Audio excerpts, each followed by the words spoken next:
What's that sitting and listening to that, your mum? And I mean, she was very honest. She said she couldn't tell you what she was going through when you're lying in the hospital. Like I said, we have discussed it, but never in full. It's always been little bits in conversations here and there. So it's tough to know what you put your parents through. You said to us that you remember that day. Just share this with the audience, because you remember it quite clearly, don't you? Yeah, I was very lucky in the incident because it didn't knock me out, which I'll come on to in a bit. But they just start like a normal day in Iraq. You know, my job was basically the AA in Iraq. I did recovery for anything that broke down, anything that drove into a ditch or I was blown up.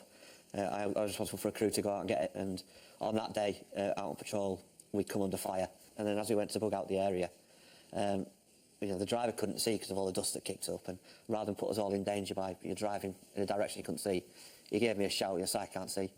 I stuck my head out the turret, you know, to get a better view. Said, yeah, just drive straight, we're good. And as I pulled my head back in, I just felt a smack on the side of my face. Kind of knew what had happened. Did you know at that instant that was a bullet? Yeah. You just get a sense, you know. I knew it wasn't a blast because I didn't feel a burn. I just felt the initial impact of the smack. The first response, obviously, is to curl up in a ball and cry like a girl. And then... amazing.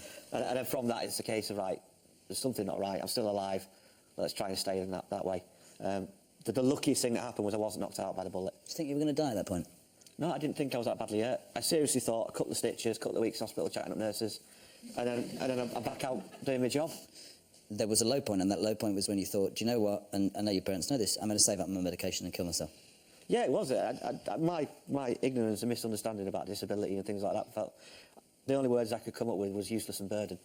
And you know, the Paralympics last year proved that it's completely incorrect. But I'd gone from being this person who's a soldier, who's someone who's very good at what they do, you know, very independent, and all of a sudden I thought that I was going to be living in my parents' spare room for the rest of my life, expecting them to take care of me.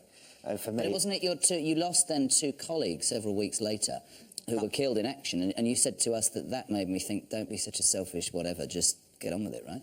Yeah, definitely. When I heard the names on the radio and you think, you know what, I'm still here, so get a grip, sort yourself out, because, you know, I'm sure that they wouldn't have offended my memory of giving up, so I had no right to offend their memory. This man fought for this country in 3 tours of Iraq, Kosovo as well, got shot in the face, his life was saved after some very difficult operations, and you've had to deal with judgment, name-calling and everything, right?